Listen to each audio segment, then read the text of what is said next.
Jeff. Good morning. Yeah. Mr. Chair. Honored to at least temporarily be back chairing the committee. Call it to order now, please. The regular meeting Wednesday, October 5th, 2003. Staff certified posting of the agenda.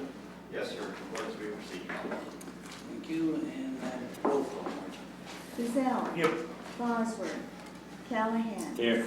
Shield is excused. Drysky's excused. Duncan. Here. Elsner. Here. Frieden. Luders. Here. Lovett. Packer. Here. Miller. Sisson. Sherman. Here. Spicer. Here. And Tyler. Here. The roll's been called. Thank you. We have a quorum. Move to the approval of the minutes. So moved. I got a Second. comment. Page 6, I appreciate the opportunity to say no. I was not here, so I can't say yes. No, we knew.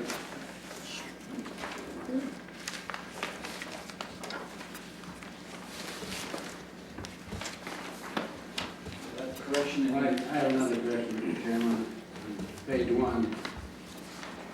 2 months ago, I was temporary acting junior vice chairman, but last month there was somebody else I don't know about.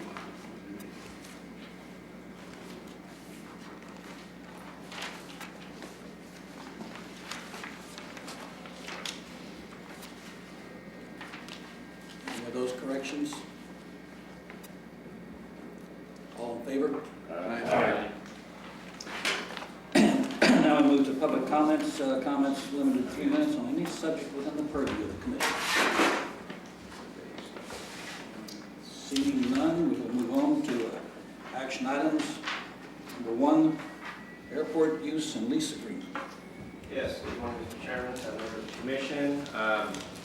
Mr. Smoot is not here today, so he's left the staff here to handle this, and we'll try to do the best we can with the agenda items. He's having actually a MRI done on his back this morning. He actually injured himself, and he sneezed a couple weeks ago, so we hope that he's going to be okay. And we'll give you the results as soon as we hear. Before you is the airport use and lease agreement, and it's recommended that the Airport Commission recommend City Council approval of a new 10-year standard form airport use and lease agreement to be utilized with the airlines serving the Palm Springs International Airport, the signatory airlines, I should say. The current lease agreement is expected to expire June 30th, 2004. And it's indicating here that staff has spent the last 6 months. I can tell you staff has actually spent the last 2 years trying to get this in place. The last 6 months have been very detail-oriented work related to the specifics of the agreement, some of which I'll go over now. A summary of the document, I'm sure all of you had a chance to read all of that, hopefully. If you have any questions, we'll try to answer them. But a summary is a 10-year agreement, which will commence on July 1st, 2004, for 10 years. There's a 364-day cancellation notice if the airline wants to leave as a signatory carrier. They're still on the hook for a year. Airlines are guaranteeing to cover all of the losses suffered by the airport through their rates and charges. Airlines are given approval for rights for capital projects at a certain limit, if you read in the agreement, for non-funded projects that are not funded with grants. The airport agrees not to issue any new bonds in the first 2 years of the agreement. It also agrees that if any bonds affect the rates and charges by over $400,000 a year, we'll seek airline approval through the Airline Affairs Committee. The landing fees basically stay the same, $1.25 per 1,000 pounds for certificated landed weight.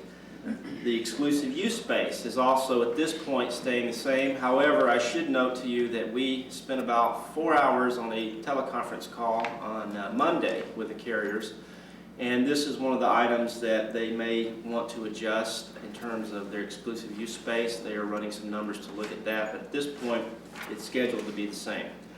Primarily, since I brought that up, most of their changes or concerns were related to specific wording of provisions in the agreement. There was nothing that changed the intent of the agreement So we're hoping to move forward with approval from the commission so that we can continue this thing going so that we can hopefully get this in place by January 1 in terms of the approval. Now, it won't actually start until July. The loading bridge use, or passenger loading bridge, is, for example, one of their changes was they wanted everything to be termed the same. Instead of aircraft loading bridge or just loading bridge, we're going to call it passenger loading bridge. Semantics in that area. It's $40 per use per operation. The common area joint use formula is the formula that they've agreed to is the 1090. Previously it was the 1045-45, but the 1090 is a 10% split that is evenly distributed among all the carriers and 90% based on market share for their employments. The three reserves, which we actually talked about at the last meeting. Mr. Chairman, would you like to introduce our new commissioner? Yes. Introduce Dave Buckbaum, new commissioner from Rancho Mirage. Welcome. Each new member is expected to talk 30, 40 minutes. After the next meeting. Good planning. Well, again, we talked about our reserves at the last meeting. We have 3 reserves set up. We have a landside reserve, which actually caps at $250,000 a year. That's a typo. It showed at $200,000 until we reach $750,000. Our special capital projects reserve, which is a $300,000 reserve that increases $10,000 per year until it reaches $350,000, not to exceed $850,000. And our maintenance and operations reserve, which is 15% of our operation and maintenance budget, which is currently set at $1.5 million, roughly, 1573352. One of the things that we've noted in previous meetings, as well as our subcommittee meetings, that the operating hour restrictions are no longer enforceable by federal law, and they are no longer part of this agreement. The non-signatory airlines pay 125% of all fees, including reserve surcharges, special capital reserve surcharge, which is one of the changes that the Airline Affairs Committee recommended. And we will have a reopener every 3 years to set all the fees except the joint use common area fee, which we negotiate each year in terms of what their rates and charges will be. Again, this agreement is in draft form. As we move through this agreement each time, we discover more typos, and we also find that some of the section numbers are not lining up as the way they should. We are all looking at that right now to make sure that happens, as well as the Airline Affairs Committee. We did make a lot of those changes in our last teleconference meeting. So before it goes to the council, we will fully proofread it and make sure that all section numbers line up. But we are asking that this being a very, very important agreement to the airport in terms of how we operate here and how we pay for terminal expansions and our operation and maintenance budgets, that you will go ahead and approve this as to form, subject to final form by the city attorney, so that we can move forward with this agreement with the airlines and establish a new 10-year agreement. Probably is a typo, page 17, up at the top paragraph, you got $25.21 per square foot lined out, and 1605 is that a new number, right? Yes, just so you know that all of the gray area, the highlighted area, those are the most recent changes prior to this meeting that the airlines and we had negotiated. Now, there will be a few more based from our meeting last Monday that will also be in the next go-around, which will hopefully be the last version. On page 60, you have the $25.21 figure showing. So should that be go back to the 1605? No, because that's for supplemental space. Okay. That's like if they want to rent an area underneath the concourse or another office down in the baggage claim area or upstairs, they pay the higher rate. Okay. That 1605 is for exclusive use space, which is in the ticketing room primarily. All right, is that still mentioned somewhere else, 2521? In the supplemental space, I believe there is a provision for supplemental space in the agreement. I don't know exactly where it is, but it is in our comprehensive fee schedule as well, and the airlines are okay with that amount. In fact, they're very pleased that it's not 2521 for exclusive use space, but there's one of the items they're still looking at. Mr. Chairman, I move adoption of recommendation to the city council for its adoption of this proposal, subject to the minor tweaks and modifications that the mayor has explained by Barry. We have a second. One second, if I can ask a question. Barry, on page 10, we have the effective date.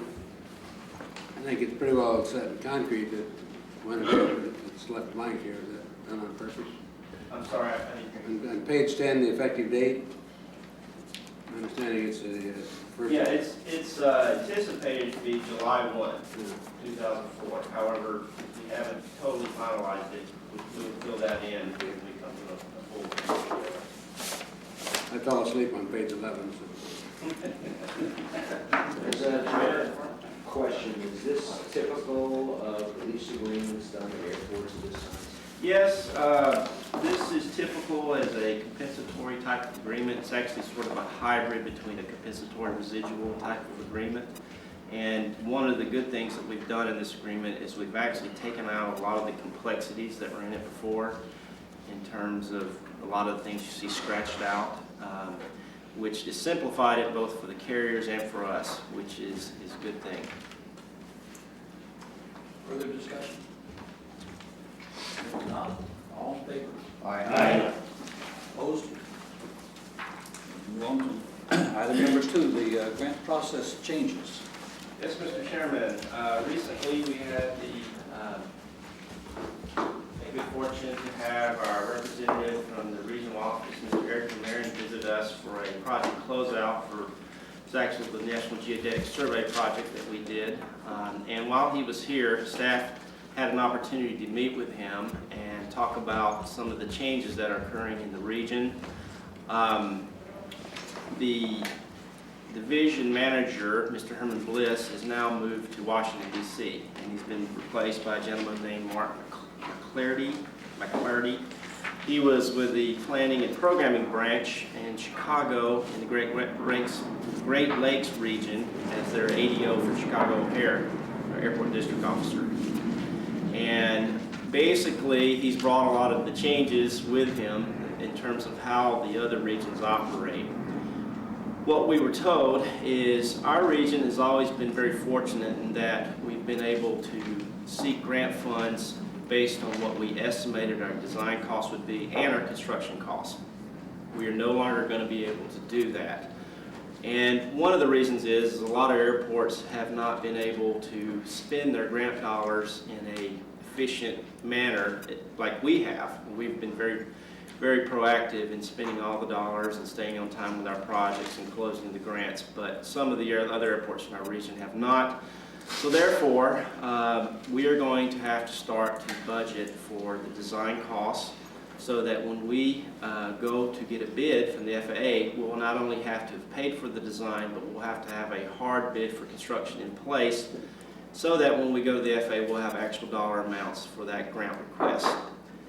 What that means is basically we have to do a better job in planning. We understand that, and we also have to coordinate closer with our engineers. Many airports work with their engineers in terms of having them front some of the design costs in the hopes that they will get the project and the grant so that the project can move forward and they'll get paid in the future.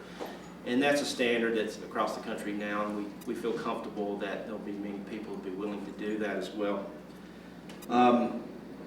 One of the fortunate things that we have going for us is AIP 35, which is a 100% grant. It's the only 100% grant we ever received, thanks to a lot of the effort by Mike and staff in terms of putting a position paper in place with the FAA indicating that we thought that the Airport Transportation Security Act indicated that that particular year after 9/11 that grants would be 100% funded, and they agreed with us. We were one of 2 airports, I believe, that received a 100% grant. We were also told by our representative that if we were to overrun this grant, which we have not been in the practice of doing before, we could do this by 15%, which is actually a standard that's been in place, but we've never really done this because we haven't had to. We've always either come in on time and under budget or right at whatever the grant amount was. But at this point, we need to do that. All of the monies that for AIP 35 have gone basically to the centralized vehicle inspection plaza. However, in the grant, we had a listing of airport roadway and terminal hardening, so that we could use money from this grant to pay for that. Therefore, the reason we are overrunning the grant is we want to use that money to go ahead and begin the design for the terminal hardening and for the roadway straightening in front of the terminal, which actually our representative suggested that we do. And you can see if we do that, we're looking at about $1.1 million, which can be used now for that design. In addition to what we're talking about doing design for roadway and hardening of the terminal, we are also going to use some of that money for security access control design, which means that instead of probably the estimated $755,000, we'll probably end up using the entire amount, $1.1 million, to fund the next project. So we'll be ready to go with a hard bid for our next grant.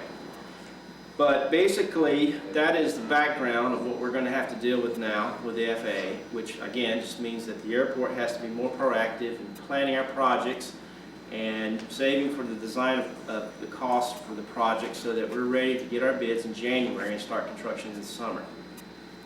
So with that, we're asking that the Commission recommend the City Council approval to overrun AIP 35 so we can start the design process for the straightening of the airport roadway, hardening of the terminal, and actually the security access control system. Do I have a motion? So moved. Moved. Second. Seconded. Discussion. You're talking about overruns. How about change orders if they're mandated by the government? Are they covered in the grant? Change orders, yes, can be covered in the grant. We've had several change orders. In fact, that's one of the reasons we ran out of money on this particular job. Okay. Larry? They're subject to FAA approval. I should Right. say. I note that you say that the reimbursement is guaranteed only without a specific time commitment. Do you have any, is it 10 years or 10 months or? We don't have a good grasp on it. We were told it's usually not the next fiscal year. It's usually a couple years after that. But we're hoping, keeping our good communication The lines. implication of this for the future then is for, other than 3 projects you just mentioned, which are covered now under the existing grant, that presumably future grants, if we get them, that we would have to front end the design costs so that we can then come in with firm bids. Is that the process? That's correct. We would have to front the cost for design. However, we can request that in the next grant in terms of what we think that would be in the reimbursement. But yes, the airport is going to have to front the design costs. So first you apply for the grant and you put some money in that, in your request to cover the design. That's correct. Then when you hear that you get it, if you get it, then you have to come up with the money to do the design, which will be reimbursed later. Correct. Now, keep in mind that when we have the design underway, that allows us to go out now with a bid for actual construction costs so that we know the actual amount that we're requesting. That's the other change that we have to do, is we also have to front the design costs. We have to have actual hard bids in place when we ask for the grant. Previously, we've been able to ask for design costs and for estimated construction costs without having any hard bids in place. Okay. Yes, I want a clarification on the AIP 35. In the initial request for that grant, you have here one of the paragraphs, it was for strengthening the terminal building. Did we also include in that initial request the straightening of the roadway too? Yes. I mean, we're not trying to sneak something in there that No, wasn't in the no. initial. In fact, this was why our representative suggested that we do this, because we did have that listed in our grant as one of the items. And that's the only reason we can overrun this grant and use that for design I just costs. wanted to clarify that. Okay, thank you. If we overrun this, are we guaranteed to be reimbursed? Yes, it's part of the grant assurances that you will get. Up to 15%. Yes. However, the time limit is what we don't know exactly when. If there's a, when you say you have to take in your design and hard bid application, your hard bid has not been awarded to the contractor, however, has it? No, no. And what happens should, over the course of getting this all together, then you have a bid that comes in under the hard bid? How do you handle that? Well, it would be based on getting the grant. I mean, any bids that we receive would be prefaced that if we have the grant, then we can move forward with the project. A low bid could not come in after the fact. You know, we would have to qualify all the contractors through a submission process that we normally go through for proposals. Oh, before you, okay, Before. okay.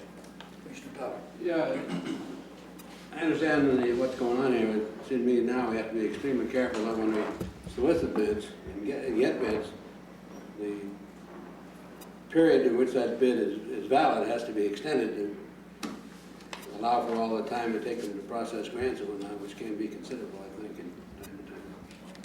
Exactly, that's what we, at this point, we're looking at guaranteeing the bids for a minimum of 120 days. Generally, we do it now either 60 or 90. Now, we may have to even go longer than that, depending how it What's the goes. track record for getting grants approved? Well, I Longer than mean, that. our track record's been good. The issue right now is Congress is still yet to approve the final funding level for the AIP program. So the good part is that Congress is again discussing a multi-year funding bill. So once they enact the bill, it's simply a matter of them appropriating the funds.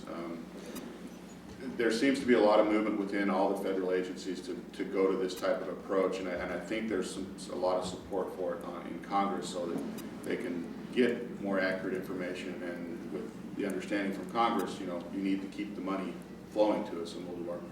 Yes, the grant, the bid expires before you get the grant, then you go back Then and you have to start over again. Exactly, you have to start over, or you don't get the money, then the project is never solved. As ex-contractor, Bob just answered my question. So really what we're saying, we're gonna have to, because of the, from a budgetary standpoint, we're gonna have to start having a fund line for any kind of grant work that we're gonna have to do ahead of time. Unless we nest these, like we think the next grant, and we put, just like we did on this other hardening issue, we kind of throw that into a previous grant so we can fund that, the next Well- issue and the next issue.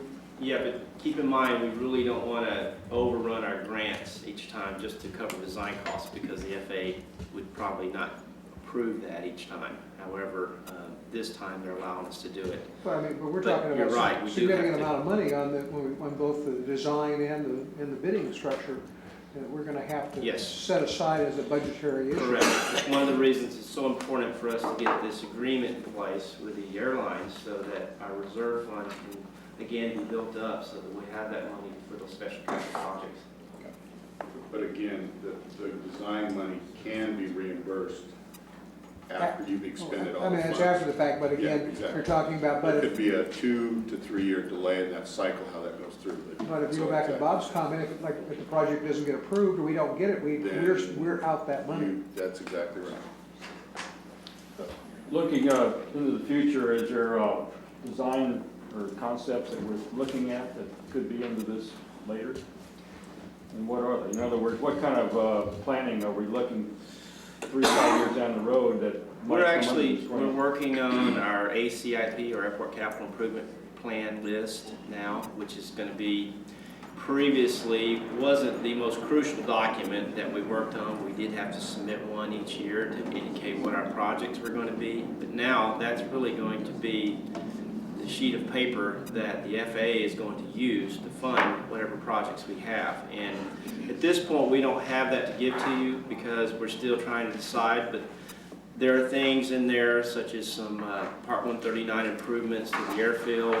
We do have some reconstruction needed on a couple of taxiways. We do have some ramp improvements needed, and then we still have the long-term issue for our explosive detections facility.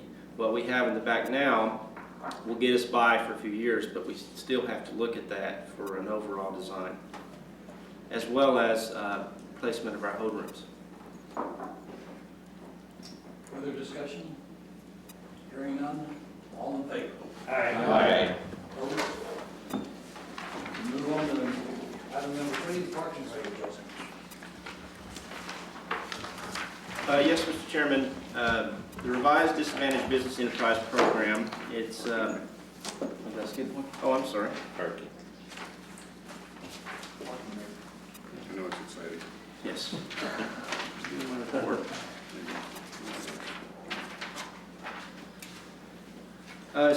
Mr. Chairman, it's recommended that the commission recommended the city council a parking rate adjustment for our parking facilities that would change the daily maximum rate of $7 to $8 per day, with each additional hour of parking increasing from $1 to $2. Standard parking, which is formerly ABCOA, has projected that the annual revenue increase will be in excess of $100,000. As previously mentioned, we have begun the process of looking at all our fees, and we've actually told the commission as well as the subcommittees that we would look at this every 2 years. We did have a parking rate increase in February of 2001, and we're looking at doing it again primarily to help with revenues that fund the O&M for the airport. Standard Parking has done a complete analysis, as they always do, to determine what they think that fee will be and what would be competitive to other airports in our region. And basically, you can see that we're pretty competitive if you compare us to Ontario, and in terms of their daily maximum being $28. San Diego is actually even higher. I don't know if well, he's not here, but we feel that this is still a competitive rate, meaning that the total amount is really going up $1 for the daily maximum. And additionally, with the extra parking that we're going to have now with the new roadway project, we are going to save cost from having to have a holiday parking area where we had to pay for a shuttle, we had to have people out there to man it. Now we won't have to do that, and they will also pay the full amount. That's one of the reasons we want to try to get this in place as soon as possible so that we can work out all the bugs in the system and make sure that all the ticket spitters are reading properly when they come to pay for their ticket. ABCOA needs that time to adjust all of that. So we're recommending your approval to the City Council for this parking rate increase. I move adoption. Recommendation. Moved. Second. Second, discussion. I find it strange that we're comparing ourselves to Ontario when I spend 90% of my time talking to constituents about why they do go to Ontario.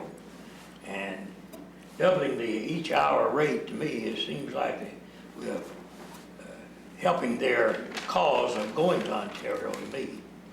And I wish we would compare it with somebody else other than the one that gets a good portion of our traffic.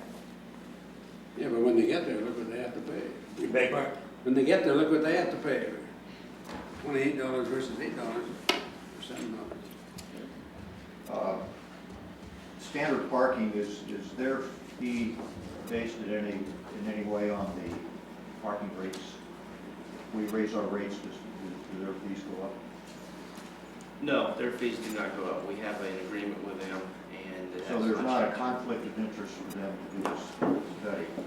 Now, there is the potential that they will gain more revenue because our agreement is based on a percentage recovery. That was precisely my question. Right, yes. So they're not entirely a disinterested party in That's correct. doing the rate study. I'm concerned that our economy, our tourist economy is still recovering here.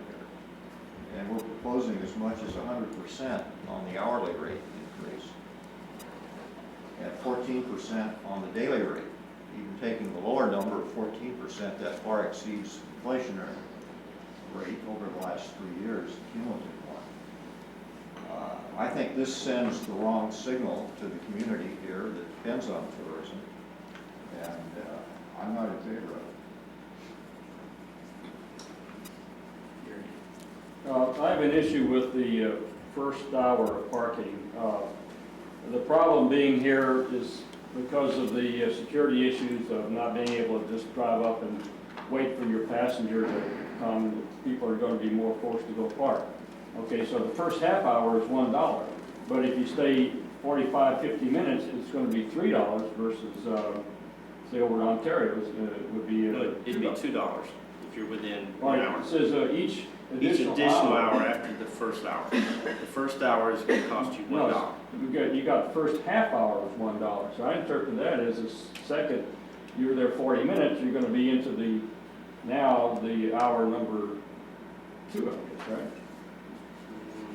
I might have to get a See clarification what I'm on that, saying? but I believe it's only $2 if you're within the first hour. Now, the hour past that is $2 I mean, versus you ought to $1. change that, if you change that to the first hour as $1, that would be okay with me in terms of somebody coming parked to pick up their passenger. It takes maybe a time they get there and wait and all the luggage and everything else. See what I'm saying?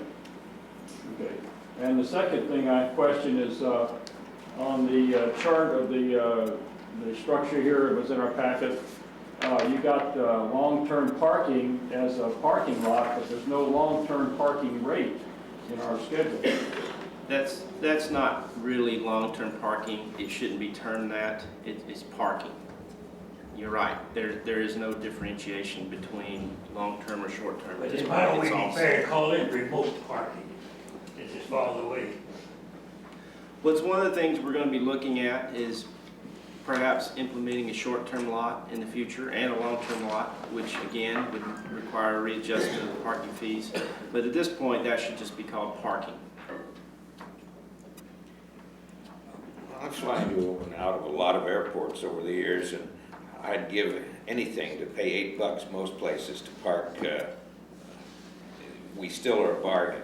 And as one who used to try to fly in and out of Ontario, it costs a fortune if you're gonna be gone several days. Plus you got a 75-minute, minimum 90-minute drive back and forth in each direction. The only incentive out of Ontario is they have some non-stops to places, but fewer than they used to. You can't fly United from Ontario to San Francisco anymore. They gave that up 9/11 and haven't returned. But cost, airfares, and I know Richard's working on getting those things down, but the real reason for people to go to Ontario is better connections or the perceived cheaper fares. But tourism, and tourists don't use the airport. Locals use the airport.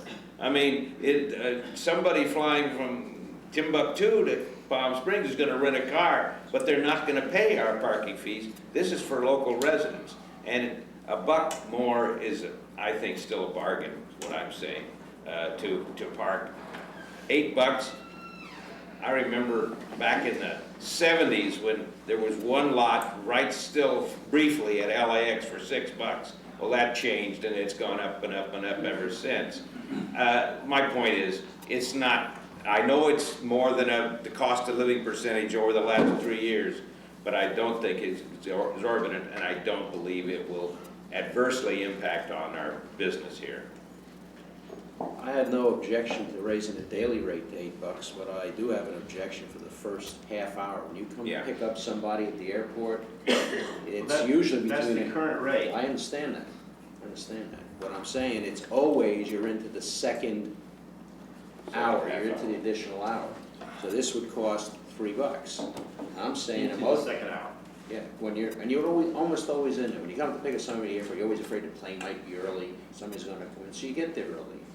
So it costs you the $1 for the first half hour, and for the extra 15 minutes, it's gonna cost you another $2. My feeling is, That's the way we interpret it. Yeah, that's the way it reads. So if you change that to, instead of half hour, change it to 1 hour is $1, I think that, I would definitely go for that. Absolutely. what do you think, Barry? You see how we're reading this? Yeah, I understand, I mean, but that's also one of the recommendations done by Standard Parking, is in order for us to increase our revenues, which is very important to the airport as well, and keep in mind that this is not a drastic hit to the people who are parking here. I mean, yes, it is an increase, but it's substantially less than parking in any airport near us. You know, you can't park at San Diego for less than $12 a day, short-term or long-term parking. and your remote parking, which you have to be shuttled in Ontario, is $9 a day. I understand what you're saying, but I know they did a complete analysis of this, and this is a recommendation, and we feel like it's important that we move this direction. Aren't you nickel and diming them to death for a, I don't understand why we have to take somebody else's analysis and say it's this or nothing. Mr. It doesn't even make sense. It's a perception that you're just doubling up on them, and I don't think that's what we'd like the community to think. I'd like to suggest we change the first line there, the first 1 hour, $1, but the first half hour be free. That means somebody runs in, jumps. Good luck, nobody's gonna get in and out in a half hour, so it's. Well, I realize that, It's but it looks good. The perception is great. You bet. How much income do we get from parking overall, right now? I believe around $250,000 a year. So this is going to increase by 40%, another $100,000. Well, that's the hope, yes. Is the way it reads the way it's practiced also? I mean, you had some question in your mind, I think. If you park for 40 minutes, what's it pay? I believe you're correct, it is $3. But, you know, we'll get a clarification on that, but. Well, you don't need a clarification. It's $2 now if you're 40 minutes, so. But each additional hour is $2 extra. But right now, if you're there 45 minutes, it's $2. Right. Right, so it'd be 3 After that. Right. I don't want to beat this to death, and I advocated an increase in the longer term, but I'm totally in sympathy with what's being said. I think not many are going to get in and out in 30 minutes anyway. And to keep that fare lower for the first 30 minutes, it's crazy to start charging people $3. And what I hear, I don't think that's happening. We're charging $1 for the first half hour and another $1 for the second half hour, but it doesn't read that way. But I think we're not gonna make a lot of money or lose a lot of money on the idea of the first 30 minutes free is wonderful, because nobody's gonna get in and out in 30 minutes and pick up their friends and all that. But I just think we need to consider the image of being user-friendly, and whatever we can do on that first half hour or hour in giving a break to people will more than make them forget that they're paying an extra $1 when they park over 24 hours. Mr. Chairman, I call for the question on the motion, What is the motion? Accept this? as recommended by staff. Yeah. Question has been called. All in favor? Are you asking in favor of calling for the question or in favor of the motion? The question has been called. Okay, We must vote. we'll vote on the motion now. Vote on the motion. Motion being the recommendation of staff. Recommendation. All in favor? Okay, all opposed? Yeah. Chairman, could I move that this be amended so that staff be asked to investigate a simplification and potential reduction for the first hourly charge?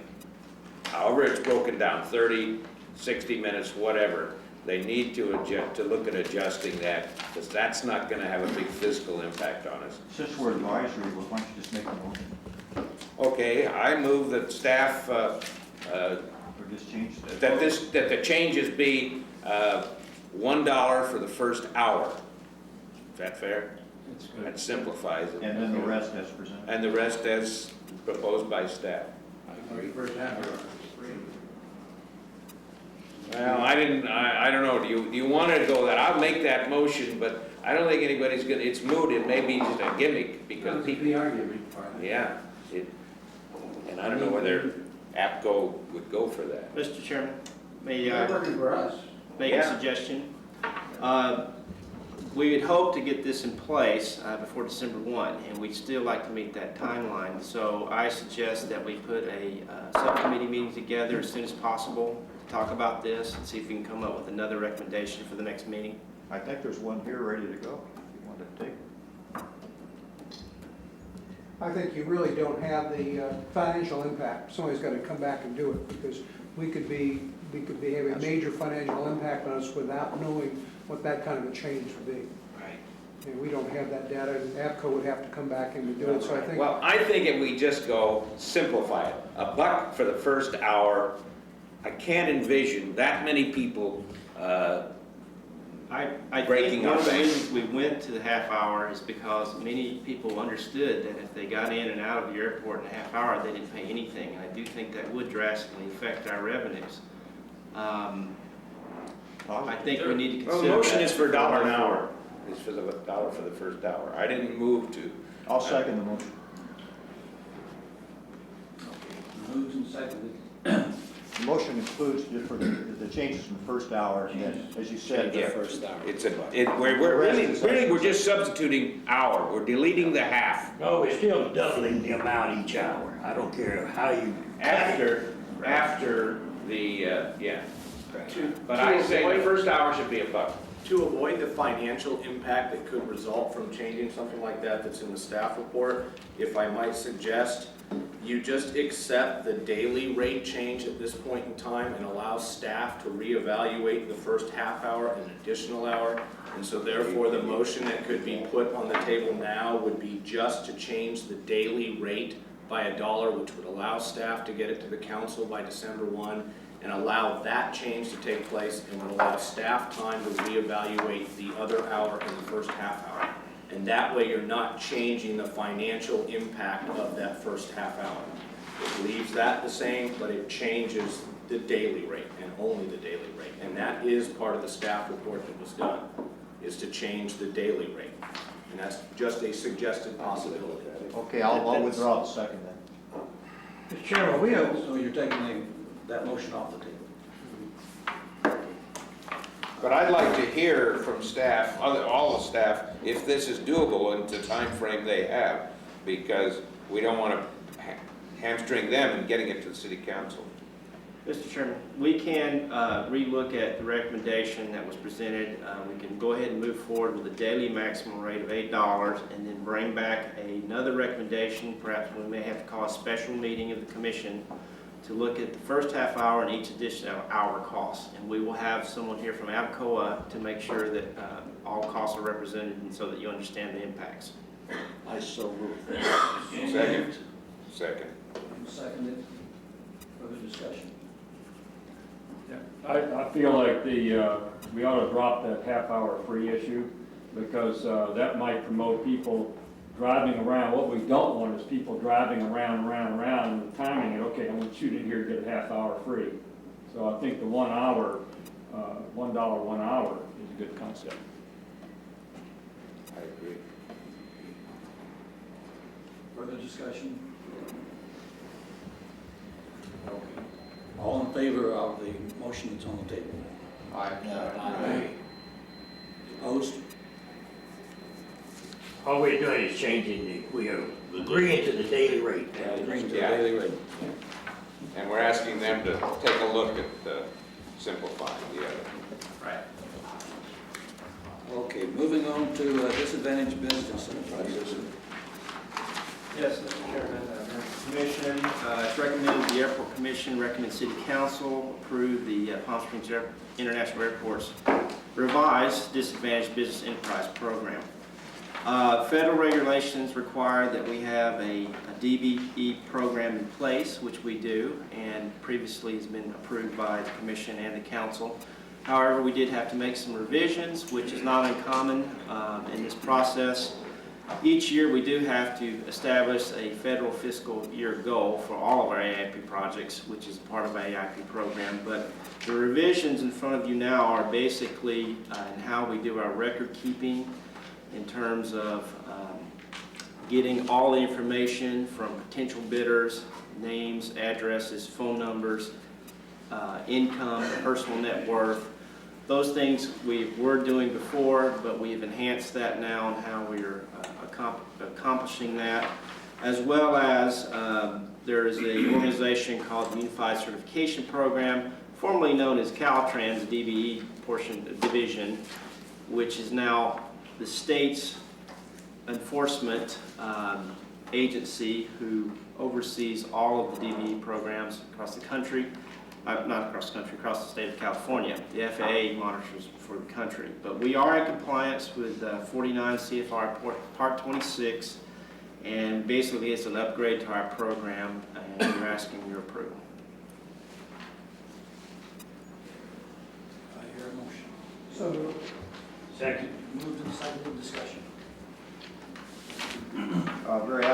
It's from this is the complete document, so you can't. Actually, this is not the complete document. This is a summary of the program. This is the actual complete document. I saved a couple of trees. The recommendation is for changes. It's not clear what the changes are. I don't want to go through what these changes are, but I just for clarity, this is. For clarity, the record-keeping provisions in terms of how we document and keep all of the contact lists for any potential bidders that may in the future want to bid on the AIP project, that's one of the It changes. sounds like an administrative headache. It's sort of an administrative headache. Do we in fact have contracts under this program extant in the airport? Oh yes, every one of our AIP projects has the subject to this provision. That's not what I asked. Okay, what's the Do question? we have contractors working for the airport now that come under this program? DB Yes, contract. absolutely. For example. Well, we have DBE participation on this roadway project. And each year we establish federal fiscal year goals to determine what our goal will be for DBE involvement. And every AIP project has the provision to try to have DBE companies participate. And we have had quite a bit of success in having contractors perform on the job in terms of our AIP projects. I guess what's throwing me a little bit is what does it mean to be disadvantaged?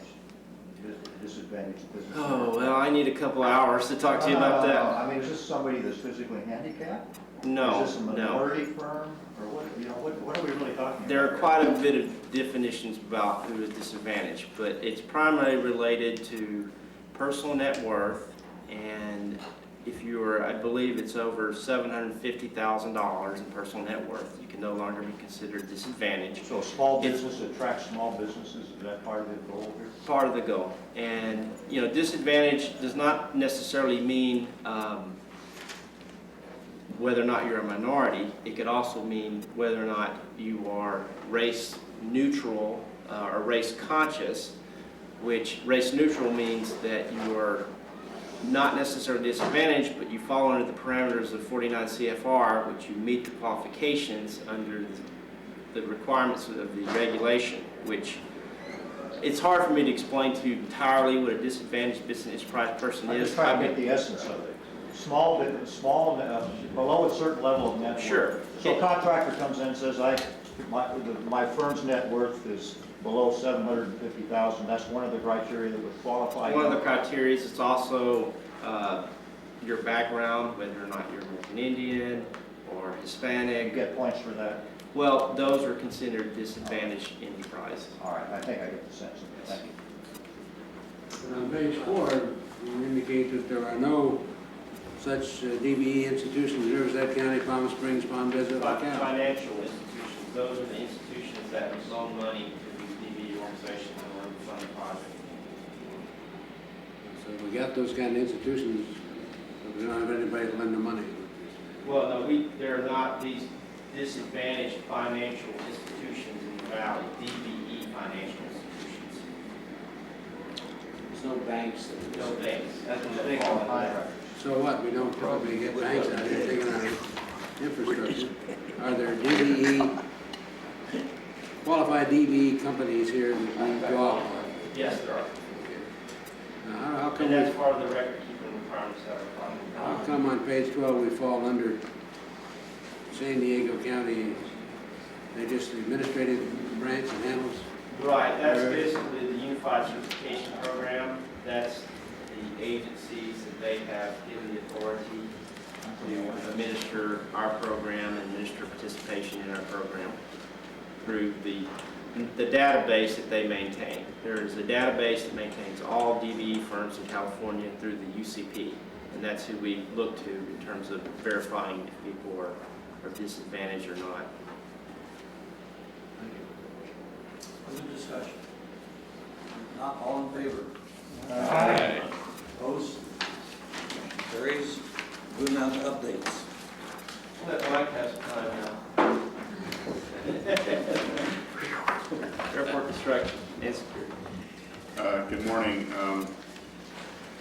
as Mr. Luter's mentioned this morning, he installed our wonderful signage up. The roadway project is very, very close. We're finishing out some final landscaping, some lighting. All of the fabric roof is installed. They're going through final tensioning. It's gone up in the air about 5 feet the last 2 days. So they're going through all that work. All of the security equipment and the barriers are in. It all works in individual pieces, and they're running the last few wires and hope to get that all operational by the end of the week. There is a note in here, the, excuse me, the dedication of the building is on the 12th at 4 p.m. and we will be working very busily to get everything nice and clean. I'll probably be pushing the broom out right in front of everybody. So the opening of the roadway and the plaza will be on the 18th of the month.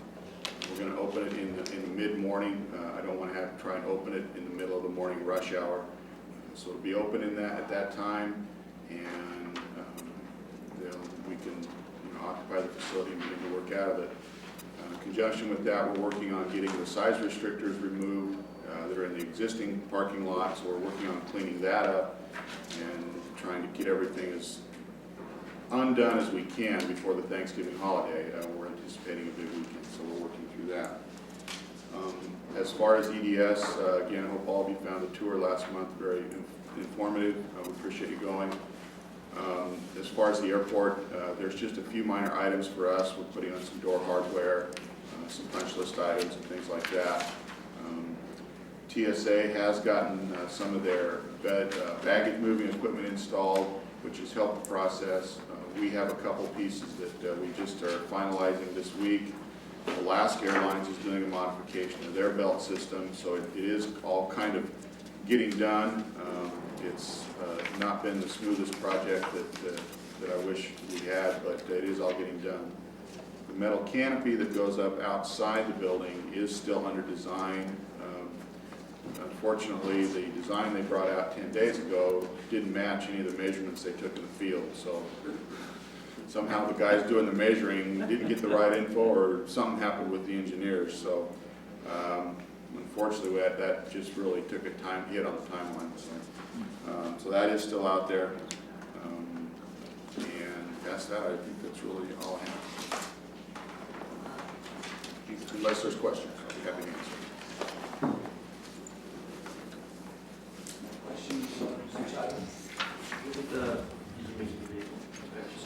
Yeah, dedication. Everyone, we got the invitation to that. Okay. There is a handout in your packet, which hopefully all of you got, which is basically information on how the new roadway system works. There was a meeting to talk about this, as well as some other operational concerns. I don't know if any of the commission members from that meeting would like to talk about that subcommittee meeting, but the landside division of the airport is taking on enhanced duties, and we are meeting that goal by putting manuals in place, as well as getting this information out to all of our commercial operators. We also issued a news release with this yesterday, so that everyone is aware of what to expect now when they come to the airport. None of you had any problems getting in this morning, I hope, but it is a little confusing right now. But as soon as we get a lot of the barricades and the contractors out of the way, hopefully the signage will make it very clear. And if you need any more of these to hand out to your constituents or anyone that might need this, let us know and we'll get you a copy. You better mail them to the people instead of take an hour to explain. We did have mailed them to all of our commercial operators, and we are putting out a news release, and we will probably have to do some more public relations in terms of having people understand. And we're planning on doing that with the media. That 6'6" bar is very intimidating. Yes, it is. You have to duck when you go walking. But it does send the message that you better not go in there unless you can fit. Yeah, I'm glad I have a low rider, so. Yeah. Airport marketing, Richard?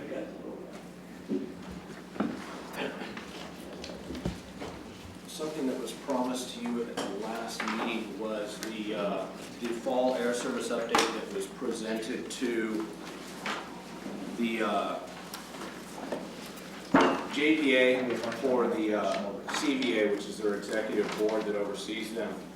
The CVA is the Convention and Visitors Authority for the entire valley. Also, it was presented to the HIVC, which is the Hospitality Industry Business Council, which is an advisory board on all of their marketing activities that go on within the CVA. The report was provided to them because it's meant to be open communication on where we are with air service development so that we never wind up back in the situation that we were previously with a lot of disjointed comments throughout the valley over what's going on with air service and where we are. Obviously, air service development is a key concern to the CVA and the hospitality community because it's bringing in all of the group business, the convention business, the association business. So the update was provided to them. That was very well received by both bodies that it was presented to. There was a lot of good, intelligent discussion on it, and I did promise the last meeting to get you all your copies of it so that you could see what's there.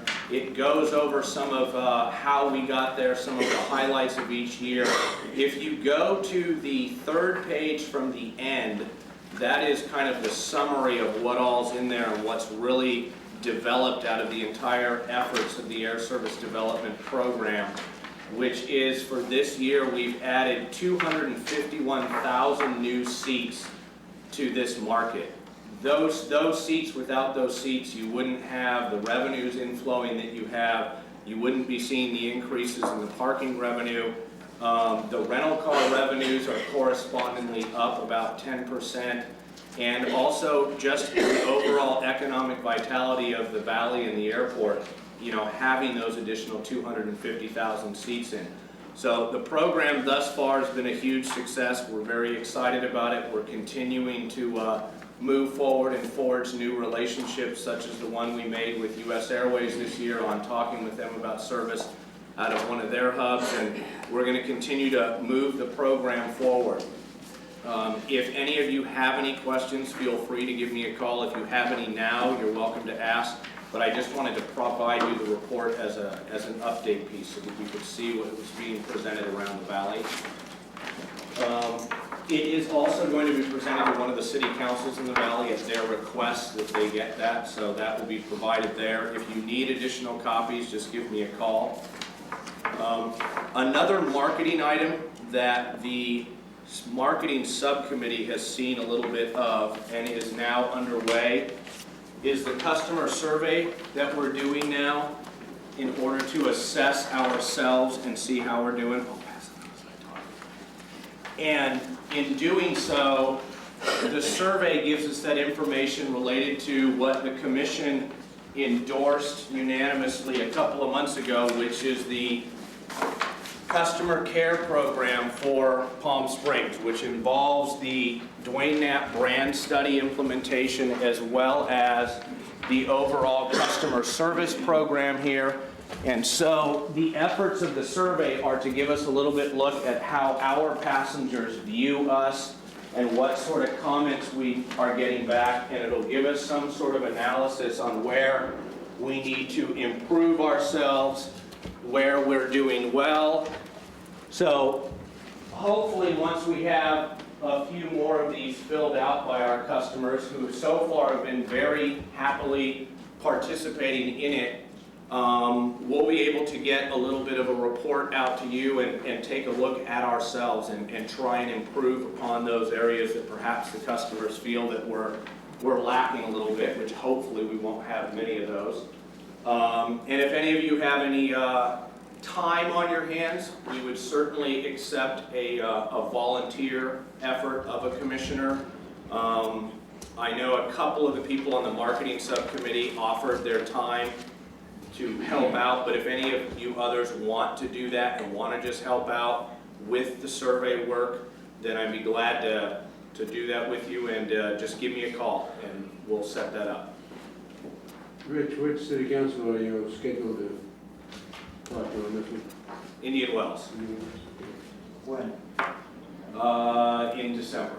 It was November, but I can't make So the, you may have mentioned it, excuse me, Richard, if you already said it, but you're in the process of doing these surveys, or you haven't started yet? we've already started. And you'll have some information by your presentation in December? The presentation in December was for the fall air service update. That particular council asked that a presentation be presented to them. I, of course, said certainly I'll be there for the When meeting. might we have some data on this? We will probably have data released on that in some sort of report in January. I don't want to release a report until we have done a sufficient number of surveys to get rid of any perhaps skewed things that may have gone on while the survey work was being done. So,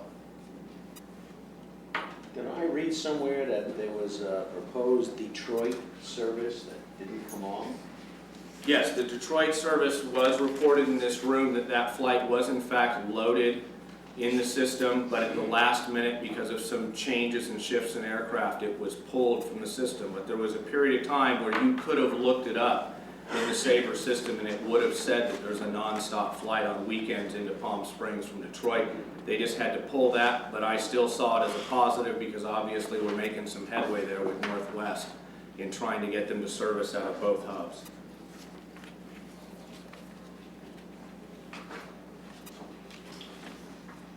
Thank you, Richard, you're making some real progress. Oh, thank you all.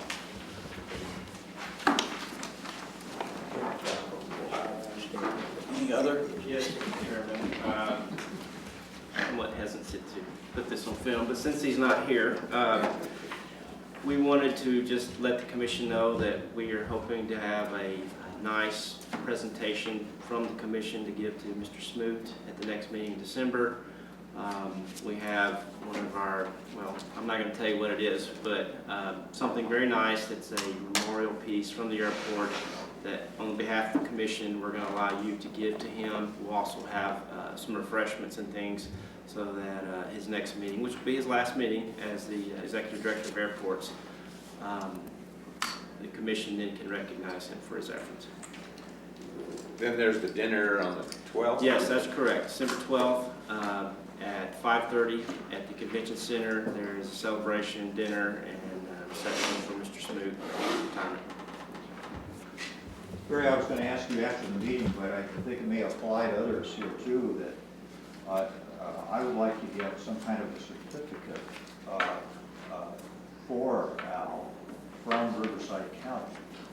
And I can write a letter to the commission, but I need some data. I understood that maybe there's a short bio or something, or some draft that we could, and maybe some of the other cities might want to do this if they feel so inclined. But it'd be. We actually have a proclamation, I believe, in the works with Riverside County. Okay. Yeah, there are several proclamations being worked on right now for him for his retirement celebration. Then I don't need to do anything on that. Would it be appropriate for us to make a financial contribution to the parting gift, so to speak? Or is this funded by the airport? Or? We are, sure, we're willing to accept any financial gifts that you'd like to give to the party, but it's actually funded Right, through, the parking fund. it's really being funded through Larry's efforts over there. He's done most of the work on fixing the gift that we're giving him, and we have had some contributions for the retirement party, which we're using to go toward that as well.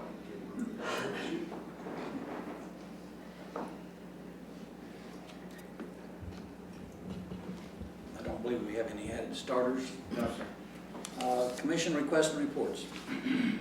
Well, just a little bit tongue in cheek, but I do have a question. When the President of the United States is re-elected, his cabinet offers their resignation. Since the city of Palm Springs has a new mayor and some new councilmen, is there a similar protocol here? No. Hearing none. If there is, we've not been so advised, so. Well, I think it should be. Listen, I was on a state commission, and Gray Davis didn't reappoint me finally when my term expired, but I was allowed to serve the extent of my term before Gray Davis dumped me, after having been a Wilson appointee. So we'll stay I on, think the same principle should so apply we'll here. stay here until we hear otherwise. Yeah, ours, don't volunteer to leave. I just wanted a report. Last month at this time, I came through Frankfurt Airport, and we went through the normal checking, security, everything, and they had all the U.S. flights at one end of their international terminal. And then you had to go through a separate U.S. Destination check-in, where they checked everybody individually. They did the wand on everybody. They opened up every bag, and anything that you had metal, they took out and they looked at. This was the most detailed search I've ever seen. It was only for flights of Destiny US, and it was over and above what it was just to get into the Frankfurt airport. And I talked to one of the security people there, one of the supervisors, and he said they're considering that.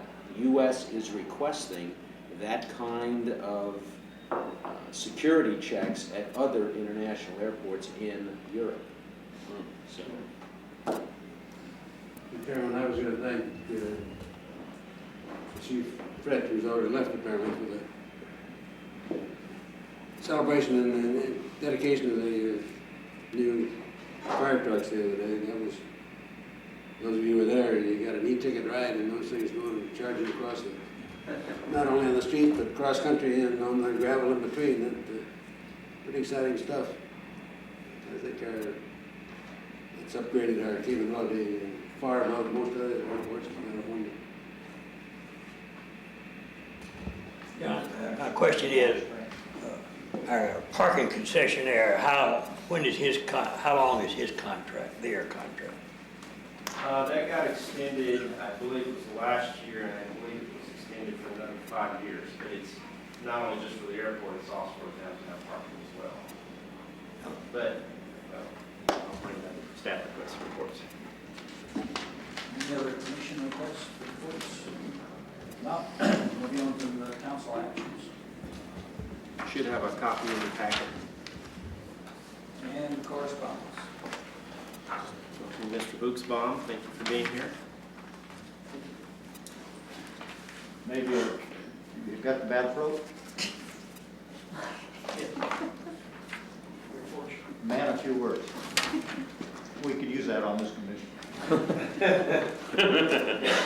Staff requests and reports. Yes, Mr. Chairman, what I would like to do is reserve the potential of having a special meeting in November, particularly in lieu of some of the changes that are occurring in the city, to bring back the parking issue. Let us do more research into that, as well as I had promised you that I was going to have the signature list for you to review. Unfortunately, the attorney was not able to get me the final document in time to put it in your packet, so I want to hopefully bring that as well at a special meeting. Do you have a tentative date for that? I do not, but as soon as we select one, we will get a notice out to you. You won't do it on Thanksgiving Day. No, we won't do it on Thanksgiving. It'll be a lot sooner than Thanksgiving. Right, right. Probably within the next 2 weeks. Advance action.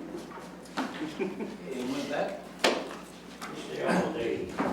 adjournment. Move adjournment to December 3rd. Adjourned to December 3rd. Standing by for